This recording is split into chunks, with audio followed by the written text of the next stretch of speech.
जी नाज़रीन news special programme में माया ठारू शाह डीएम सुमरो नाज़रीन अचो त तव्हांखे असां ठारू शाह मुतलिक़ ठारू शाह जी डॉक्यूमेंट्री ॾेखारियूं पिया त ठारू शाह साहिती परगणे जो हिकु तारीख़ी शहर ऐं ठारू शाह साहिती परगणे जी हिकु दिलि आहे उन दिलि जे अंदरि केतिरा दास्तान जेके आहिनि हू जेके छुपियल आहिनि अचो त साहिती परगणे जे शहर ठारू शाह ते हिकु नज़र विझूं ऐं ठारू शाह नवलखीअ खां वठी रेलवे स्टेशन खां अदीब ॾाह दानश्वर ऐं मास्तर चंद्र खां दादा गोबिंद मालीअ ताईं मुख़्तलिफ़ जेके हिते अदीब ऐं तइलीमदान जेके रहिया आहिनि अचो त उन्हनि बाबति असां ॼाण वठूं त ठारू शाह शहर कीअं आहे ऐं हिन वक़्तु ठारू शाह कहिड़ी पोज़ीशन ते पहुतो आहे।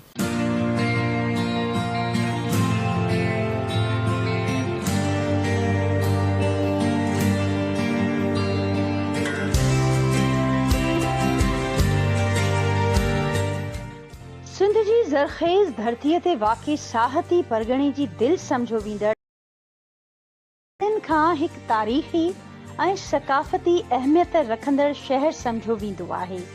ठारू शाह खे सिंध जी दिलि बि सॾिजे थो।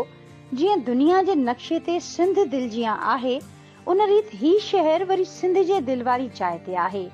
26 ॾाई 95 विकराई ऐं 8 ॾाई 11 डिघाई फाक ते मौजूद ही शहर शींह दरिया खां 6 किलोमीटर परे कंडियारे नौशेरो फेरोज़ भिरिया ऐं मिठियाणी जे विच में हुजण करे सदाई अहमियत वारो रहियो आहे।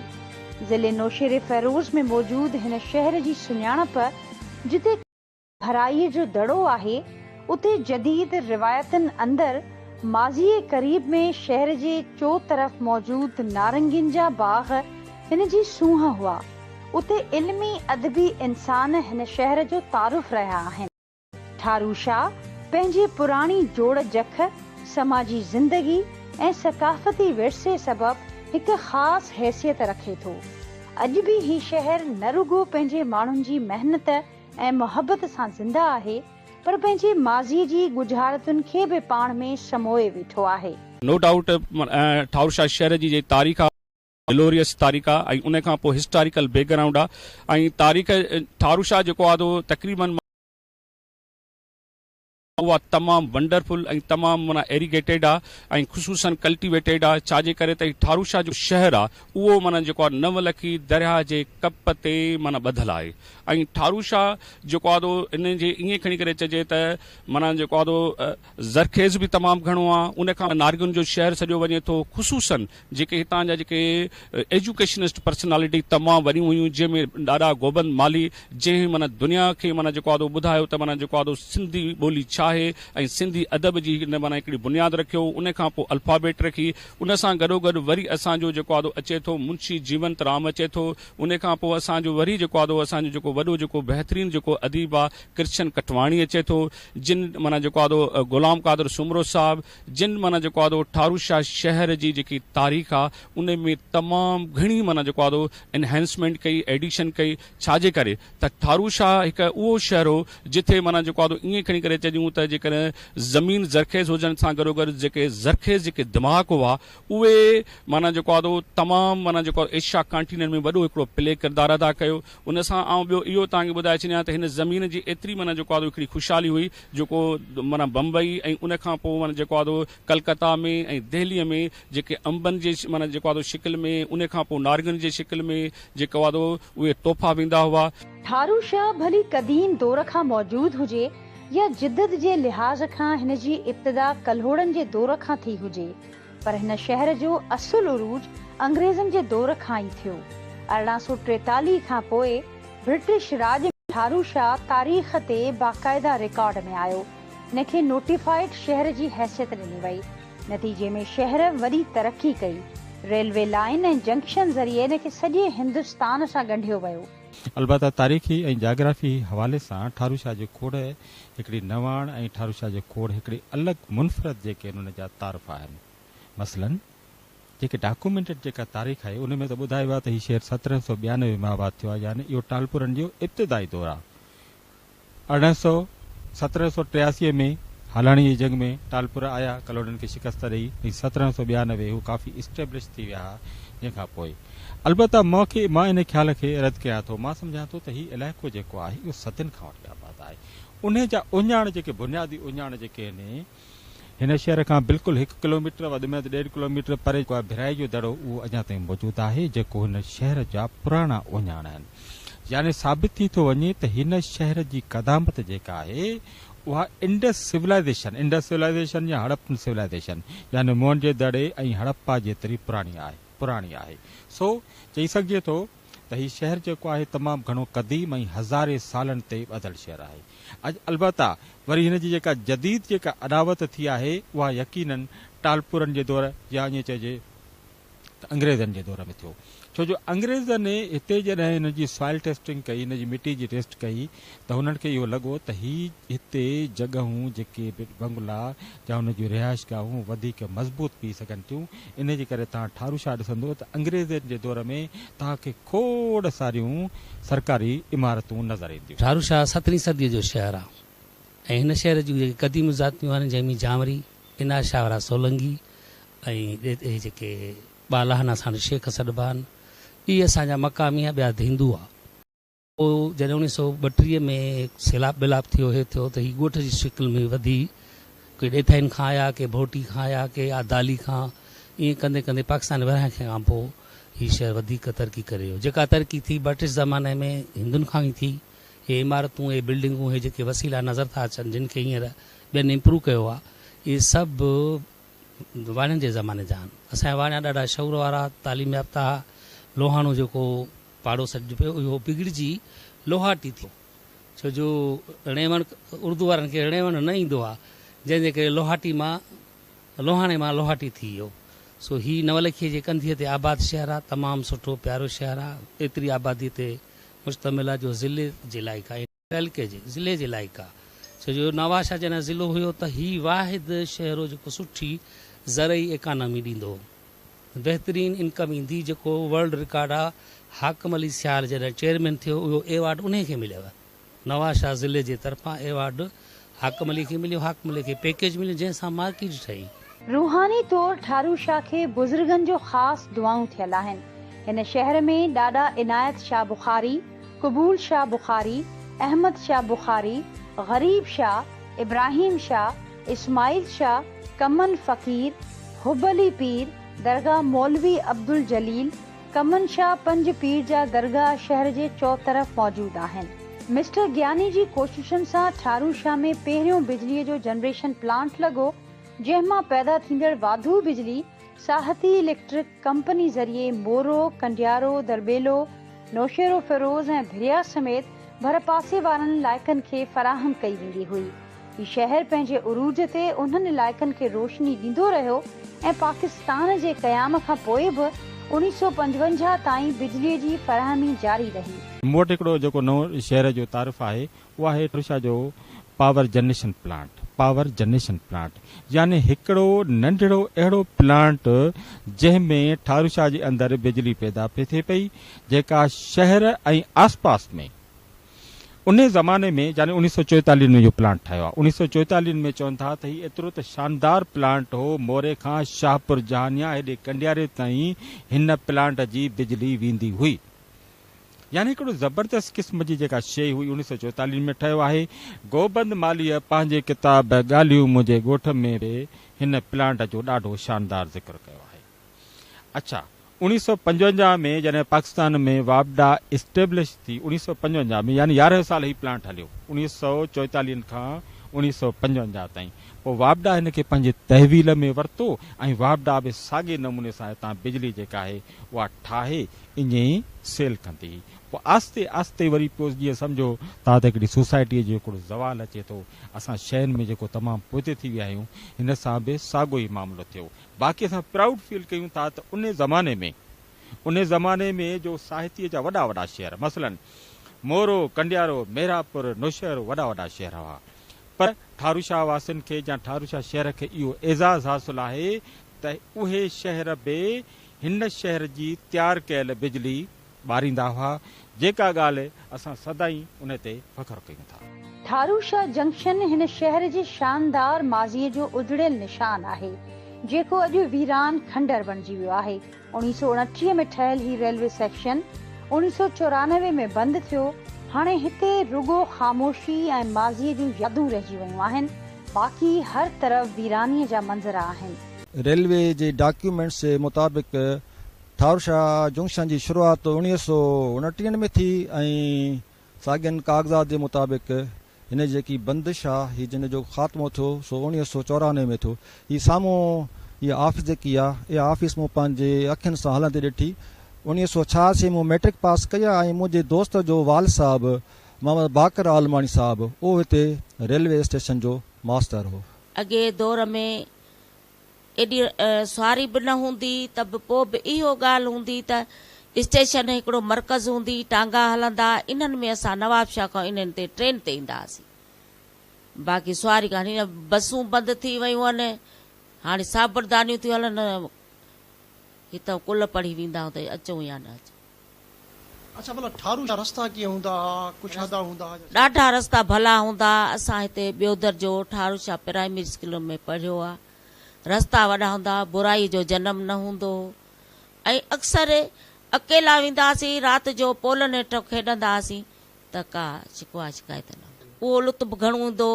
हींअर ॾिसो इहो फ़र्क़ु आहे, अॻे मले मले में खूह हूंदा, घरनि में खुहियूं हूंदियूं, हाणे इहो सॼो सिस्टम चेंज थी वियो आहे। हाणे इहो नलकनि ते गुज़ारो, उहो दौर भलो हो, उन खे असां अॼु सीने सां लाहे था हलूं। बाक़ी हिन दौर में को बि मज़ो न आहे, माना सिर्फ़ यादगिरियूं नहीं बचियूं, बसि यादियूं बचियूं आहिनि ऐं ज़ोरियत आहे ज़माने खे हलूं, बाक़ी उहा मोहबत न आहे। असांजे ठारूशाह जा तफ़री गाह ई 3 हुआ। हिकु स्टेशन ते घुमणु, ॿियो नवलखी जी पुल ते माण्हू हवा चटण वेंदा हुआ, टियों ईंदा हुआ हॉस्टल जे माण्हुनि सां कचहरी करणु, जंहिंमें सुगड़ बेत कचहरी जेका मच कचहरी सकाफ़त वारी आहे ऐं रांदियूं बि हिते थींदियूं। त इहे ज़माना अहिड़ा भला जो हिन इलाइक़े में को बि अहिड़ो स्कूल कोन हो, सेंट्रल मर्कज़ स्कूल हो। मतिलबु न दरबेलो हो, न कंडियर हुयो, न बोटी, न मिठियाणी, न छा। हिते हिकिड़ो ई बोर्ड हो हैदराबाद, जंहिंजे करे ठारूशाह में इम्तिहाननि में ॼण मेलो हूंदो ऐं वॾी हिकिड़ी वसिया हूंदी। माण्हू हर क़िस्म जा माण्हू पंहिंजो जेको सकाफ़ती रंग आहे उते ई पेश कंदा। रांदियूं थियूं, डोर बेत सुगड़ ड्रामा, हर शइ। जीअं साईं गुलाम कादरो या गुलाम रसूल सुमरो साहिबु आहे, इन्हनि ॾाढी इंट्रस्ट रखियो। तमामु घणा मेला मलाखड़ा हिते थिया, इन्हनि रांदियूं वग़ैरह हर शइ ऐं हर तरह सां ठारूशाह इहो रिकॉर्ड रहियो आहे, कंहिं शइ में कमु न रहियो आहे, हर शइ में नंबर 1 रहियो आहे। चाहे क्रिकेट टीम हुजे, चाहे वॉलीबॉल हुजे, चाहे कोडी कोडी हुजे, चाहे एतिरे क़दुरु ईदुनि जे मौक़े ते जेके बच्छूं ऐं ड्रामा ऐं प्रोग्राम थींदा न, उहे बि हिते लाजवाब थींदा। बस इनवान हूंदे बि वॾी तफ़रीक़ा हूंदी, वॾा मेला हूंदा। पुराणी सिंध जॾहिं हिते विरांङो न थियो हो न त ख़ूबसूरत सिंध हुई। दीवाननि जो इंतिहा कोन हुई, इंतिहा पसंदी कोन हुई, तफ़रीक़ो कोन हो, मज़हबी मतभेद कोन हुई, वाणियो मुस्लमान पाण में रहंदा। पोइ हर तरह जो गलनि जो घिटियुनि जी हिफ़ाज़त बि हूंदी। हिते चंदया जेको आहे न शिंकार ईंदा, साफ़ सुथरियूं घिटियूं हूंदियूं, दीवान हूंदा। दीवान बिरादरी जेका आहे उहा मिडिल क्लास आहे, उहा शहरी आबादी आहे, पढ़ी लिखी आहे, उहा शहरनि जी ज़ीनत हुई, शहरनि जो हुस्न हो। पर जॾहिं वाणिया हलिया विया त पोइ मुख़्तलिफ़ हिकिड़ो सिलसिला जुड़िया, मुख़्तलिफ़ क़ौमूं आयूं, उन्हनि जेको आहे शहरनि में इहो ख़्यालु न कयो, गंदगी ॿियो टियों सिलसिला थी विया। त माज़ी जॾहिं सिंध ॾिसंदासीं न त उहो ख़ूबसूरत हुई। मिसाल वण आहिनि, मां ईंदो आहियां हिते ठारूशाह में ॾिसंदो आहियां जेके नुमूं आहिनि उहे 100 साल जूं, 4 माण्हू बि भाकुर पाईंदा त बि नुम जो जेका गर आहे उहा वधी वेंदी। जीअं मिसाल हू असांजी स्टेशन हुई जेका वावडा जी, उहा हथरादू 1932 में ठारूशाह जी पावर जेको हलाईंदा। सो ठारूशाह तमामु बहितरीनु शहर हो, बहितरीनु जेको आहे सो हिकिड़ो हुनजो माहौल हो, हुनजी फिज़ा हुई, हुनजी नेचर हुई, हुनजी फितरत हुई। हाणे उहो ठारूशाह न रहियो। ख़ुशूसन हिन ठारूशाह जी हिकिड़ी वॾे में वॾी इहा बि हिकिड़ी माना जेको आहे ब्यूटी आहे त 1910 में महात्मा गांधी साहिबु रेलवे स्टेशन ते आयो ऐं रेलवे स्टेशन ते माना जेको आहे हिते ठारूशाह में अची मटाई जेको आहे ख़ानदान उनजो वेलकम कयो, जंहिंमें मुस्लमान बि हुआ। इन मां असांखे ख़बर पए थी त असांजी तइलीम एतिरी बहितर हुई ऐं सियासी असांजो एतिरो हिस्टोरिकल बैकग्राउंड हो, जंहिंखे महात्मा गांधी खे हिते अचणो पियो ऐं उन हिते माना टेबल टॉक कई, राउंड टेबल कॉन्फ्रेंस थियूं, जंहिंजो सभ खां वॾे में वॾो जेको पाकिस्तान जो विरहाङो पियो थिए त उन में ठारूशाह जी जेकी हिकिड़ी बिह कई उहा तमामु अज़ीम हुई। नवलखी वाह ठारूशाह जे साह, वीसा ऐं अज़मत जो निशान हो, जेको सिंधू दरिया मां निकिरी नंढड़ी नदीअ जियां वहंदी हुई। कल्हुड़नि जे इब्तिदाई दौर खां अंग्रेज़नि जे दौर ताईं नवलखी वहंदी रही। ही वॾो वाह आपकलाणीअ में वॾी आमदनी ॾींदो हो। साल 1933 में सखर बैराज ठहण खां पोइ नौलखी आहिस्ते आहिस्ते ख़तम थी वियो, जंहिंसां इलाइक़े जी ख़ुशहाली बि घटिजी वई। नवलखी वाव आहे तारीख़ी हैसियत असां हुनजी ॾिसूं त हीअ तक़रीबन कल्होड़नि जो जेको दौर हुयो उन्हनि जे आख़िरी दौर में मोहब्बत देरो खां वठी एॾे जेको सिंधू दरिया जो ढोरो हुयो उन मां निकिरी भौरनि जे ॻोठ खां थींदो दरबेले खां वठी जेको आहे त ठारूशा क्रॉस करे पियो ऐं उहो अहिड़ो त वर वकड़ खाईंदो वेंदो हुयो जो तव्हांजा लोकल माण्हू जेको आहे त नवलखी खे नांगण वाह बि सॾींदा हुया। उहो सिर्फ़ु उन करे ई सॾींदा हुया छो जो उन जा वर वकड़ जेके हूंदा हुया त इहो असां तारीख़ी हैसियत सां चऊं था त इहो कल्होड़नि जे आख़िरी दौर खां जेको आहे त शुरू थियो। साईं नवलखी वाह जेको आहे कॾहिं ठहणु शुरू थियो ऐं पंहिंजे उरूज ते कॾहिं पहुतो? सही नव कल्होड़नि जे दौर में जीअं ॿुधायो त तॾहिं खां जेको आहे त कमु शुरू थियो ऐं कल्होड़नि जे दौर जो जेको बादशाह मियां नूर मोहम्मद शाह उन जे दौर में जेको आहे त नवलखी वाह खे सरकारी तहवील में वरितो वियो ऐं वाह जे नवलखीअ जे ॿिन्हिनि पासनि खां इहो पहिरियां जीअं ढोरे जी सूरत वाल में हुयो त इन जी ॿिन्हिनि पासनि खां खाटी कराए इन खे वधीक कुशादो जेको आहे त ठाहियो वियो ऐं इहो दरबेले खां वठी जेको आहे त इन जी खाटी कराए ठारूशा खां क्रॉस करे एतिरी हद ताईं त जॾहिं नवलखी ठारूशा खे क्रॉस करे ऐं कोह परे भाननि जे ॻोठ वटि जॾहिं पहुतो त उन मां वरी टे ॿिया नंढा कड़िया कढिया विया। कड़ियनि जो मतिलबु हिते आहे त उहे नंढा वाह जेके मुराद वाह फिरोज़ वाह ऐं बाग वाह जे नाले सां जेके मशहूरु थिया ऐं उहे अॻिते वरी नंढनि वाटरनि ऐं नालनि जी शिकिल में वञी जेको आहे त उतां जूं बनियूं आबाद करणु लॻा। साईं तव्हां इहो ॿुधायो त नवलखी वाह जेको आहे उन जा उजड़ण जा सबब कहिड़ा आहिनि ऐं हींअर जेको आहे सो हू हिकिड़ो ज़बरदस्त वाह तारीख़ी वाह हुयो, हींअर उन जी पोज़ीशन किथे पहुती? अच्छा, हिन तारीख़ी नवलखीअ जे उजड़ण जा सबब जेकॾहिं असां चऊं त जॾहिं टालपुरनि खे मियाणीअ जी जंग में शिकस्त मिली ऐं हिते अंग्रेज़नि जो दौर जेको आहे त शुरू थियो। अंग्रेज़नि जे दौर शुरू थियण सां अंग्रेज़नि जे जेके त उहे तरक़ी याफ़्ता हुया ऐं हुननि जूं सोचूं पंहिंजूं अलॻि हुयूं ऐं हुननि जेको आहे त न सिर्फ़ु हिते सिंध में पर जिथे जिथे बि हुकूमत पंहिंजी कई त हुते उन्हनि अलॻि जेको आहे त एरीगेशन जो यानी कि आबपाशीअ जो जेको पंहिंजो जेको आहे त निज़ाम अलॻि आंदो। उन्हनि जेको आहे त तक़रीबन 1932-33 दारा ताईं जेको आहे त सखर बैराज जॾहिं ठही तयारु थियो अंग्रेज़नि ठहिरायो ऐं उन्हनि जेको कैनाल सिस्टम जेको लोकल लेवल ताईं आंदो त उहे कैनाल सिस्टम ठहण खां पोइ हीउ जेको तारीख़ी इहो ईअं सम्झिजे त ॼण पंहिंजो मौत जेको आहे त पाण ई मरी वियो। असां वटि जेको आहे सो नवलखी वाह जेको आहे बुनियादु हो शहर जे अॾावत जो नवलखी वाह जेको आहे सो सॻियुनि वारे पतण खां कुदरती तरह क़दीम ज़माने खां वठी वहंदो जेको 8 महीना वहंदो, 4 महीना सियारे जा ख़ुश्क थी वेंदो। सियारे जो जेको पोखूं थींदियूं हुयूं से वरी असां वटि वरी अलाह जी महिरबानीअ सां जर जो पाणी जेको तमामु मिठो हूंदो, हर हिकु नंबर में खूह हूंदा ऐं उन्हनि नार चाढ़े पुराणे ज़माने में कणकूं पोखींदा ऐं आबादियूं थींदियूं हुयूं। पोइ उन्हनि ते जेको आहे सो हिंदुनि जूं जे एराज़ियूं से घणियूं हूंदियूं त पोइ हिंदू वरी शौक़ीन हूंदा जेके असां वटि सिंधी अंब हूंदा उन्हनि जा बाग़, पोइ उन में हर क़िस्म जा जेके वण पोखींदा, ख़ासि करे तूत, इंजीर ऐं अमलदास, पर हर क़िस्म जो जेको बि ॿूटो हूंदो माना बाग़ात वारो गुल उहे जेके आहिनि रखंदा ऐं खूहनि ते जेको आहे नार चाढ़े आबादियूं कंदा। ठारूशा में बि खूह जेके हूंदा हुआ हींअर लटिजी विया आहिनि पर तमामु घणे अंदाज़ में खूह हूंदा हुआ।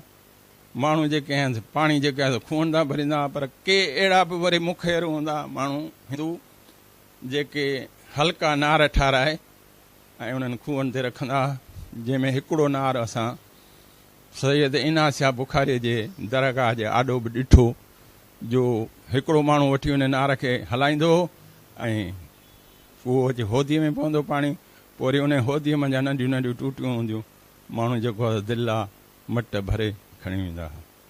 ऐं ख़ासि करे पखियुनि जे बि पीअण जे लाइ, जानवरनि जे पीअण जे लाइ बि होद हूंदा हुआ त जीअं सवाब ख़ातिर पखी बि पाणी पीअनि ऐं जानवर बि। नूर महल सिनेमा ऐं टॉकीज़ ठारूशाह जी तफ़रीही ज़िंदगीअ जा अहम मर्कज़ हुआ। नूर महल जेको 1950 वारे ॾहाके में ठहियो काफ़ी अरसे ताईं माण्हुनि खे विंदर ॾींदो रहियो ऐं अॼु बि यादगिरियुनि में ज़िंदा आहे। टॉकीज़ सिनेमा वॾेरे ग़ुलाम नबी ॾहराज जी मिल्कियत पंहिंजे दौर में पाकिस्तानी ऐं सिंधी फिल्मुनि जे करे मशहूर हुई, जिते माण्हुनि जो वॾो मेड़ लॻंदो हो। ठारूशा त हूअं तमामु क़दीम शहर रहियो आहे। जेकर तफ़रीगाहनि जे हवाले सां ॻाल्हि कजे त ठारूशा में नवलखी हूंदी, दूर दराहन ॻोठनि मां शहरनि मां माण्हू हिते ईंदा हुआ ख़रीदारी करणु। जॾहिं हू थकबा हुआ या आराम करण लाइ नवलखीअ ते वेंदा हुआ। उते लिमूं हूंदियूं हुयूं तमामु वॾियूं वॾियूं, माण्हू उते आराम कंदा हुआ। ऐं उहो आस्थानो सैद अल्लाह उबैद शाह जो हो, जिते महापर सूमर चइजे या महीने में हिकु दफ़ो राग बि थींदो हो, जेको हिन वक़्तु मौजूदु बुखारी आहे ठारूशा दरगाह जी, ठारूशा दरगाह नाले सां। उनखां अलावा ठारूशा जंक्शन हुई, गर्ल्स बॉयज़ स्कूल हो, उन में ड्रामा हॉल हूंदो हो जिते गोबंद माली कई ड्रामा कया, जेको सिंधी अदबी संगत जो पहिरियों बानीकार हो। टाकीज़ सिनेमा हुई साईं गुलाम नबी ॾहराज साहिब जी। नूरमहल सिनेमा सैद मुराद अली शाह उन जी हूंदी हुई। अच्छा, उहे जेके हींअर उहे माॻे किथे पहुता आहिनि, उहे हींअर सिनेमाऊं किथे पहुतियूं आहिनि, उहे माण्हुनि जा मिज़ाज जेके हूंदा उहे किथे पहुता? असल में हीअं आहे, फितरत जेकी आहे हमेशह उहा तब्दील थींदी रहंदी आहे। इंसान ऐं फितरत इर्तिका जो क़ाइल आहे।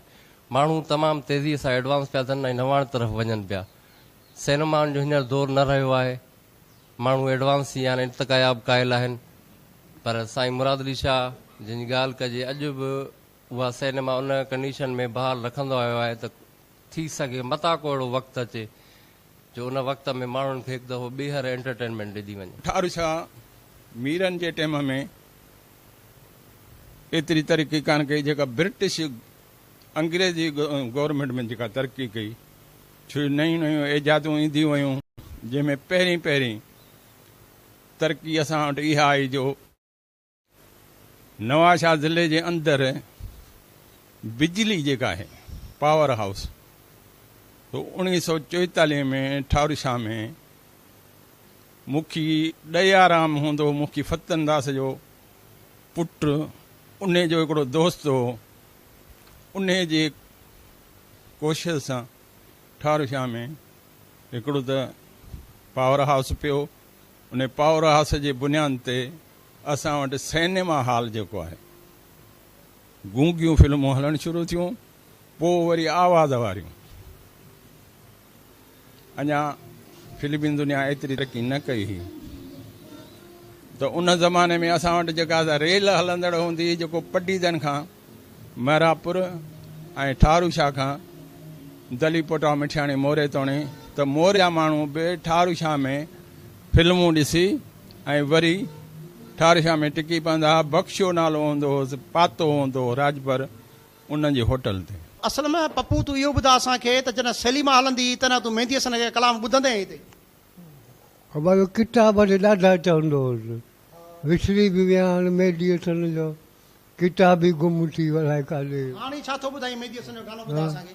हाणे ॿुधा, हाणे आहिनि पर टुकड़ा टुकड़ा। बांट रहा था जब खुदा सारे जहां की नेमत, बांट रहा था जब खुदा सारे जहां की नेमत, अपने खुदा से मांग ले, अपने खुदा से मांग ले, मैंने तेरी वफा सनम, बांट रहा था जब खुदा सारे जहां की नेमत। हाणे असांखे तव्हां छा था ॿुधायो उस्ताद रफ़ीअ जो या ॿियो कुझु असांखे? रफ़ीक जो टूटे हुए ख्वाबों ने हमको ये सिखाया है, दिल ने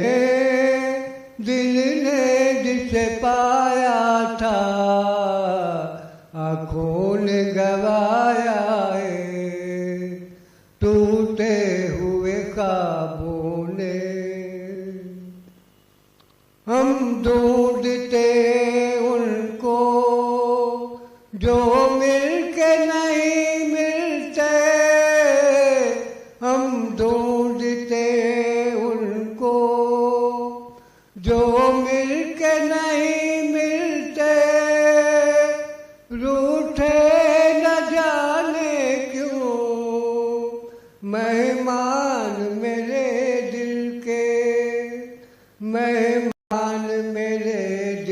के क्या अपनी तमन्ना थी क्या सामने आया है दिल ने जिसे पाया था आँखों ने गवाया है टूटे हुए ख्वाबों ने। पाकिस्तान ठहण खां अॻु ठारूशा में लतीफ़ फननि ते हिते रहंदड़ दीवाननि जो असर हो, जिते गोबिंद मालीअ जा ड्रामा ऐं मास्टर चंदर जूं महफ़िलूं वॾे शौक़ सां ॾिठियूं वेंदियूं हुयूं। विरहाङे खां पोइ फन जी दुनिया मुतासिर थी, केतिरा फनकार हिजरत करे विया, पर पोइ बि शहर आहिस्ते आहिस्ते संभरियो। 1970 वारे ॾहाके में अनवर हुसैन विस्तड़े पंहिंजी सुरीले आवाज़ सां सुञाणप हासिल कई। पर चाहे न था पर रातों कर कलमाणू मञन आख़िर अकिड़ल जा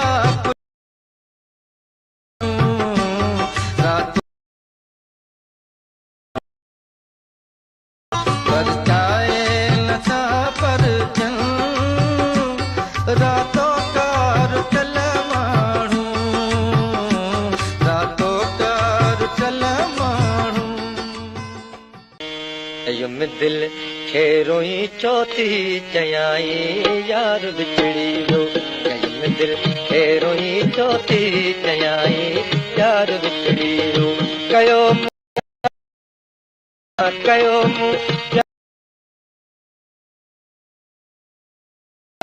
जयुम दिल खे रोई चौथी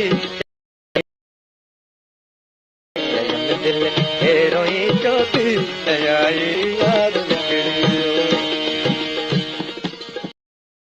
जॾहिं त साजिद अली साजिद बि मौसीक़ीअ में नालो कमायो। ज़ाकिर बबर, मोमन गुल, हबीबुल्ला सियाल ऐं ॿियनि फनकारनि बि पंहिंजो किरदारु अदा कयो। अदाकारीअ में हिस्बाणी फैमिली, मारिया बलोच, सनम बलोच ऐं सबरीन हिस्बाणी नुमायां रहियूं, जॾहिं त असद कुरैशी फिल्म ऐं टीवी ज़रिए क़ौमी सतह ते सुञाणप हासिल कई। ज़हूर बबर ऐं मलूक उॾण जहिड़ा फन जारी रखंदा आया। ठारूशा हाई स्कूल में जेको आहे 1924 में हिते जेको आहे हॉस्टल, उन सां गॾोगॾु ड्रामा। ऐं असां तव्हांखे मां ॿुधाए छॾियां त ड्रामनि त एतिरनि अज़ीम इंसाननि खे जनम ॾिनो, जंहिंमें तव्हांजो अॼु बि माना सदीअ जो जेको आहे जेको एशिया कॉन्टिनेंट जो बहितरीन जेको सिंगर उहो तव्हांजो मास्टर चंदर आहे, उहो हिते ई पढ़ियो ऐं हिते ई माना जेको आहे पंहिंजे हालनि में माना परफॉर्म कई ऐं उते पंहिंजा माना ड्रामा दौलत उहो माना जेको आहे हिन हिंद ऐं सिंध में वॾो मशहूरु रहियो। त उहे चाहे त रुॻो इहा ज़ीनी निशो निमा अॼु जे जेकर मॉडर्न दौर में ॾिठो वञे त जेके तव्हांजा पेटारो पर जेके डिस्टिंग्विश्ड जेके इदारा आहिनि उन्हनि में अॼु बि उन में ड्रामा आहे, छो त उहे सम्झनि था त गैर निसाबी जेकी तइलीम आहे, को करिकुलम जेको ॿार जे इंट्रस्ट खे जेको डेवलप कंदो, जेको दुनिया खे प्रैक्टिकल तइलीम जेको परफॉर्म कंदो, एग्ज़ीक्यूट कंदो, उहो रियली ॻाल्हि इहा आहे त उहा हॉस्टल आहे, उहा तव्हांजी माना जेको आहे ड्रामा हॉल आहे। छो त उतां जी जेकी ॿार जी जेकी ज़हनी जेकी निशो निमा रहे थी, उहा ईअं चई सघां थो नर्चर थिए थी, उहा किताब मां कांदी थिए। छो त इहो हिकिड़ो अहिड़ो जेको हिकिड़ो अमल आहे जेके माण्हू पंहिंजूं जेके टैलेंट आहे, पंहिंजी जेकी इफिशियंसी आहे, जेके इंटरनल जेके उन जा माना जेको आहे इफिशियंसी आहे, कॉम्पिटेंसी आहे, उहो माण्हू डेमोन्स्ट्रेट कंदो आहे, एग्ज़िबिट कंदो आहे। त हीउ जेको ठारूशा शहर हो त उहो त माना जेको आहे उन जूं जेके हॉस्टल से ड्रामा मां चई सघां थो उहे पंहिंजे ज़िले नवाबशाह में मशहूरूं, पॉपुलरूं, प्रोमिनेंटूं ऐं मुख़्तलिफ़ हिते आर्टिस्ट ईंदा हुआ, मुख़्तलिफ़ हिते एक्टर ईंदा हुआ, उन्हनि हिते पंहिंजो परफॉर्म कयो। इवन एतिरे क़दुरु जेके ॿार आहिनि माना जेको आहे शहरनि जा, जंहिंमें इवन लाड़काने जा माण्हू, तव्हांजा जेको आहे बदीने जा माण्हू, तव्हांजा नवाबशाह जा माण्हू, तव्हांजा पटीज़न मुख़्तलिफ़ जेकी विसिनिटी जी एरिया आई उहा हिते रहंदी ऐं मुख़्तलिफ़ जॾहिं ब्रेन वेंदा हुआ त उहे ॿार जी जेकी डिस्कशन, जेको वार्डन हूंदो, उहे जेके ॿार पंहिंजा तजुर्बा स्कूल ऑफ थॉट्स जेको शेयर कंदो न, दौरो ऐं लाजवाब तइलीम में डेवलपमेंट थींदी। इन जे करे अॼु बि जेकॾहिं ठारूशा जे जेकॾहिं धरती ते ॾिसिजे, नवाबशाह नौशहर जे माना जेको आहे ज़िले खे ॾिसिजे त उहो तव्हांखे दुनिया जे हर कुंड कड़श मिले थो, उहा हितां जी प्रोड्यूस्ड या जेका जनरेशन आहे। ठारूशा तारीख़ी शहर आहे, उन जो वॾो माज़ी में पस मंज़र रहियो आहे। नालनि जे हवाले सां जीअं ठारू शाह चवनि था, हिकिड़ा था चवनि त दीवान जो नालो हो ठारू, उन जे नाले सां इहो शहर ॿधो आहे, इहो शहर थियो आहे। ॿिया वरी शाह जे हवाले सां था चवनि, त इहा बि तहक़ीक़ तलब ॻाल्हि आहे, इन ते तहक़ीक़ थियणु खपे त ठारू शाह असुलो दीवान हो या शाह हो। बाक़ी ठारू शाह वॾो तारीख़ी शहर आहे माज़ी जो। जॾहिं बरे सगीर हुयो त हिते हरीपुर स्टेशन हुई, जेका हरीपुर हाणे महलो बि सॾिजे थो, उते तमामु वॾी ट्रेनूं ॿियूं टियूं ईंदियूं, हितां माल खणी वेंदियूं। हीउ बागात जो वॾो शहर हो, नारगिन जो शहर सॾिबो, ठारू शाह नारगिन जो शहर सॾिबो। तंहिं करे हिते अदबी शख़्सियतूं बि वॾियूं रहियूं आहिनि। मिसाल गोबंद माली रहियो आहे, उहो एॾो वॾो किरदारु हो जो सिंधी अदबी संगत ते शाही तालीम जो बानी आहे। शेख हयात खे बि ख़ुदि हिन ई गाइड कयो हो त बाबा सिंधी अदबी संगत ठाहिणी आहे, ऐं उन ठाही, ऐं हुन ऑटोबायोग्राफी लिखी आहे 5 हिसनि में, सिंधड़ी मुंहिंजी जिंदड़ी। उन में ठारू शाह ते, लखी ते, मोलड़नि ते, मुख़्तलिफ़ शयुनि ते हुन सिंध जी तारीख़ ते ॻाल्हायो आहे। सो तमामु वॾा किरदार आहिनि। मिसाल कृष्ण खटवाणी आहे, उहो वॾो नावल नगार हो, उहो वॾो कहाणीकार हो। उन जा मुख़्तलिफ़ जेको आहे सो नाविल आहिनि। मिसाल मुंहिंजी मिठड़ी सिंध आहे, उहो सिंध जे दर्द ते नाविल आहे। ॿियो हुन लिखियो आहे तरंदड़ बादल नाविल, जेको हशू केवल रामाणी ते आहे। हशू केवल रामाणी वॾो किरदारु हो सिंध जो, जंहिंजे लाइ साईं जी एम से चयो आहे त मुंहिंजो उस्ताद आहे। नई सिंध जे अॾण में हशू केवल रामाणी मूंखे मुतारफ़ करायो सिंध खां। सो तारीख़ हवाले सां ठारू शाह वॾो बहितरीनु ऐं तारीख़ी शख़्सियतुनि जो शहर आहे। जीअं मिसाल रागी आहे मास्तर चंदर, उन्हनि जा जेको आहे सो गीत गज़ल मुख़्तलिफ़ सॼी सिंध में अॼु ताईं उन्हनि में मुख़्तलिफ़ हिकिड़ो दर्द आहे, माण्हू ॿुधनि था। रुठाई रहने पर हुजन हयाती, रुठाई रहने पर हुजन हयाती, हुजन हयाती सुना हुजन हयाती, भली चा विढ़ने पर हुजन हयाती।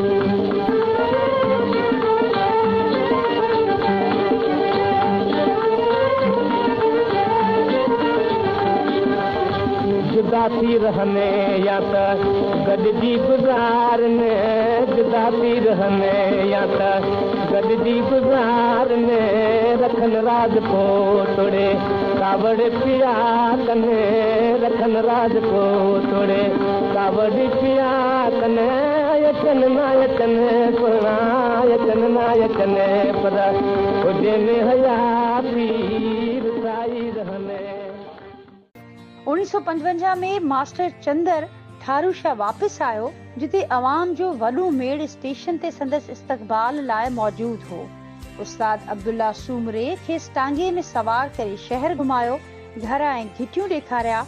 हाई स्कूल ग्राउंड ते राग रंग जी महफ़िल में मास्टर चंदर सिंध जी नई सूखड़ी कलाम पेश कयो, जंहिं ते हाज़िरिन धणी धणी वाह वाह कयो। संदसि फन ऐं वतन सां मोहबत ठारू शाह जे सकाफ़ती विरसे में अणमिट यादगार छॾे वई। ही उनजी जेको आहे जनम भूमि हुई ऐं उहो हिन सां धरती सां प्यार कंदो हो। जॾहिं पार्टीशन थी त हू वियो, पर वरी पोइ जॾहिं मोटी आयो, वरी बि उन पंहिंजे जेको आहे साज़ जा, उन पंहिंजे फन जा हिते जोहर ॾेखारिया। ऐं आउं तव्हांखे ॿुधाए छॾियां त हिकिड़ी असांजी शानदार गवर्नमेंट कैंपस हाई स्कूल में मस्जिद आहे, उहा मस्जिद साईं ठाराई। उहो जेको माना मुंहिंजे ख़्याल में राउंड अबाउट जेको इहो दौरो 1965 या 67 जो हिते आया, ऐं पोइ माना उहो जेको पैसो मिलियो उहो मस्जिद ठाराई। अॼु बि तव्हांजो उहा मस्जिद हिते पई आहे, जेकी माना जेको आहे नमाज़ पढ़नि था। त इहे जेके माण्हू आहे रुगो सिर्फ़ु पंहिंजी ज़ात लाइ न जियो, पर धरतीअ जे लाइ, पंहिंजी माउ जे लाइ, शहरनि जे लाइ। अॼु बि माना जेको आहे मास्टर माना जेको आहे कलाकार उते उहे सिखिया ॾियनि था। अॼु बि उहे ठारू शाह शहर खे यादि कंदा आहिनि ऐं यादि करे उन्हनि जी जेकी मिटी था कनि उनखे चुमंदा आहिनि। ठारू शाह जी मशहूर शख्सियतुनि में पाणीअ जे मामलनि जो वॾो माहिर एस.के. बलोच, उनजो शहीद फर्ज़ आलम खान बलोच, सैयद आरिफ शाह, मौलवी फैजुल करीम, दीवान लोकोमल, काज़ी गुलाम अली, काज़ी अब्दुल रहमान उॼण, उस्ताद अब्दुल्ला सूमरो, फ़कीर काज़ी अब्दुल रहमान सहतो, दादा गोबिंद माली, नूरो मशकिरो, कृष्ण खटवाणी, राम नारायण दास बेलाणी, डॉक्टर गुलाम कादिर सूमरो, फ़कीर अहमद खान हिसबाणी, उमरुद्दीन बेदार, चेयरमैन अब्दुल रहमान खानज़ादा, इमदाद सहतो वग़ैरह शामिल आहिनि। ठारू शाह जा कुछ आलिम जन वॾी शोहरत हासिल कई, जंहिंमें मौलवी मोहम्मद ईसा सांदवी क़ुरान शरीफ़ जो मुफ़स्सिर हो। उन जे तुरबत जो जेको कतबो लिखियलु आहे उहो सिंध जे तमामु वॾे शाइर ग़ुलाम मोहम्मद शाह गदा जो लिखियलु आहे। मौलवी फैज़ुल करीम साहिबु तमामु वॾो आलिम हो, सिंध जो तमामु वॾो आलिम हो। पीर अली मोहम्मद शाह राशिदी पंहिंजे किताब उहे ॾींहं उहे शींहं में लिखियो आहे त मूं एॾो वॾो तारीख़ जो ॼाणू ज़िंदगी भर न ॾिठो, जंहिंजा काफ़ी उन वक़्त में किताब लिखियल हो। साईं मौलवी काज़ी अब्दुल करीम साहिबु, उन जो बि तमामु वॾो कमु थियल आहे, उन जा बि किताब लिखियल आहिनि, शाइर बि हो। काज़ी अब्दुल हमीद साहिबु उन वक़्त जो वॾो मशाहिर हो, वॾो मुफ़क्किर। सैयद ख़ुश मोहम्मद शाह उहो बि हिन इलाइक़े जो वॾो सुखनवर हो।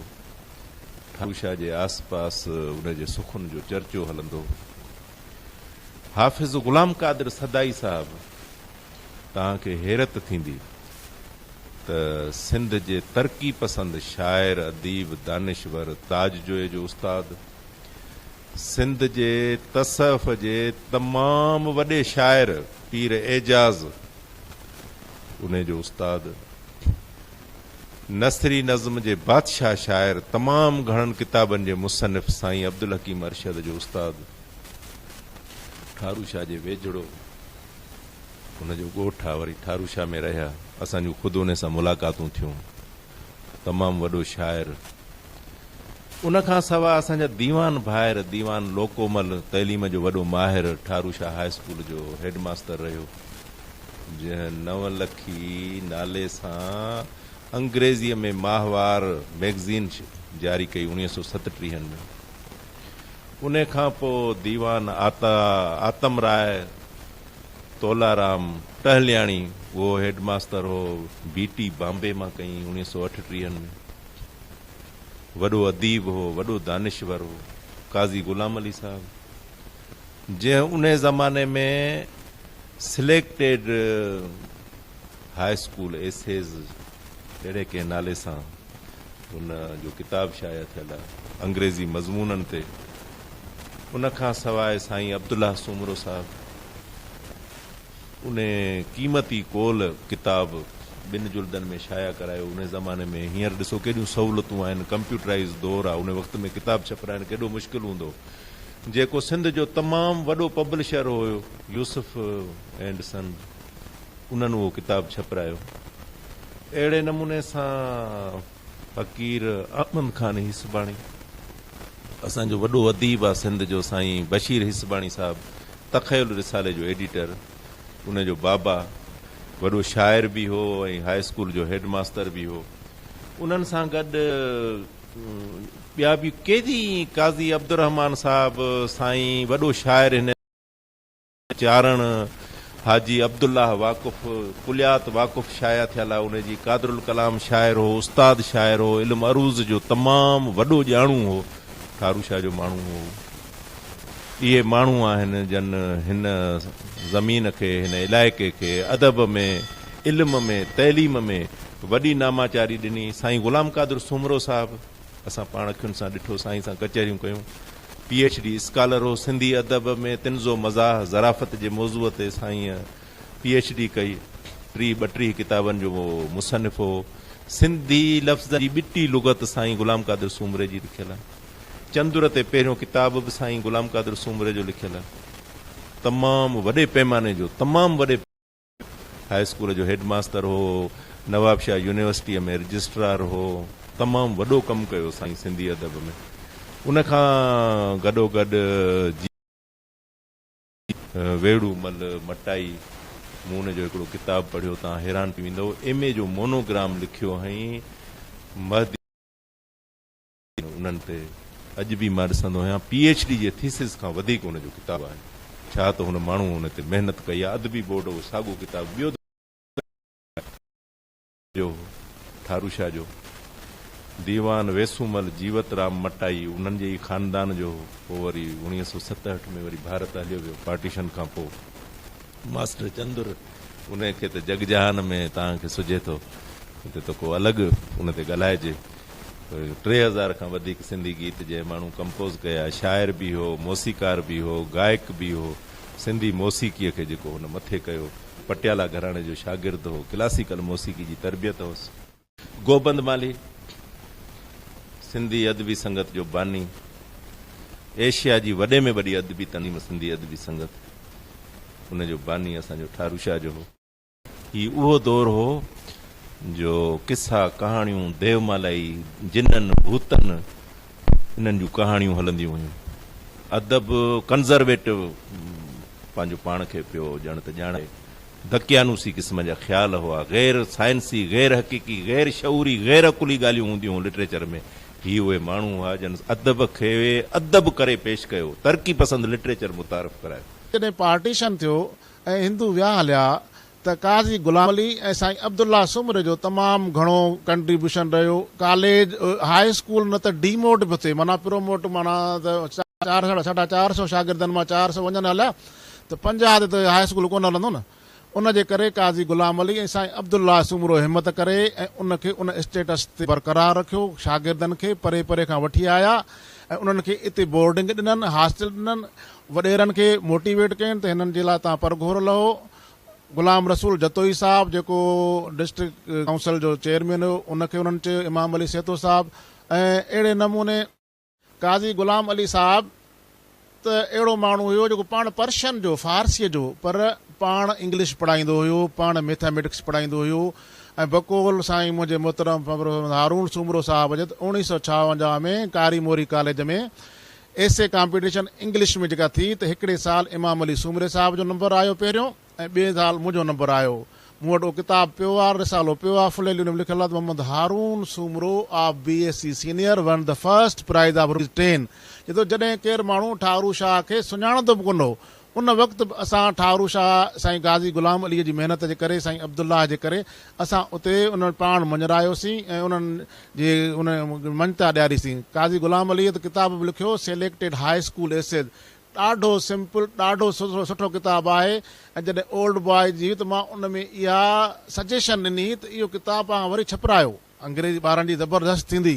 असांजो ॿारु हाणे तोतो थी वियो आहे, उनखे सची ॻाल्हि इहा अथव त हिकिड़ो जुमिलो बि अंग्रेज जो सही लिखणु कोन थो अचे, छाजे करे त हुनखे बेस आहे कोन, सिर्फ़ु असां हुनखे रटा हाणे। ऐं हुई उस्ताद अहिड़ा हुया जिन बाक़ाइदे जेको आहे सो रत सत ॾेई ऐं शागिर्दनि खे मथे आंदो ऐं उन ते ॾाढो ख़ुशि थींदा हुया। साईं प्रोफेसर हारून सूमरे जहिड़ो माण्हू चवंदा आहिनि त only a master mind can praise mid, only a master mind can blame me.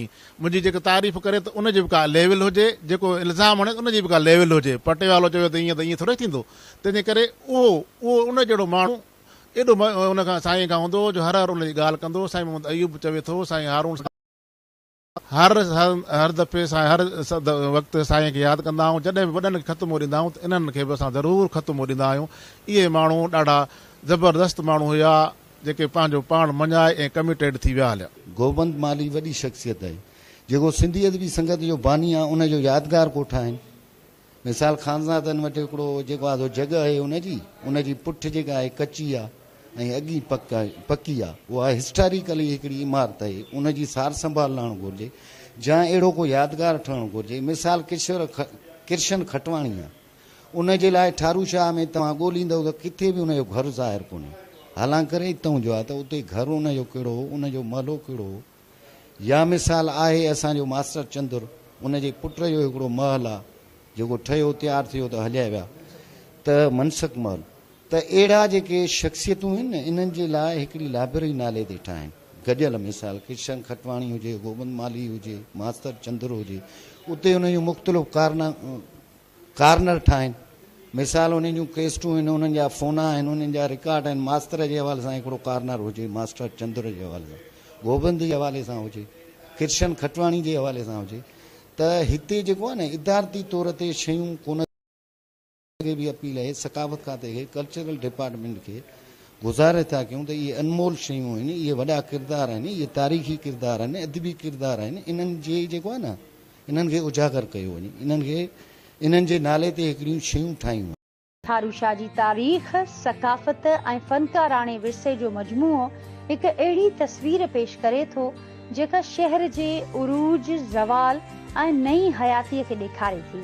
शाही नवलखीअ खां वठी बिजली जे पहिरें प्लांट, ठारूशाह जंक्शन जे उरूज ऐं उजड़ण, नूर महल ऐं टॉकी सिनेमा जे तफ़रीही दौर ऐं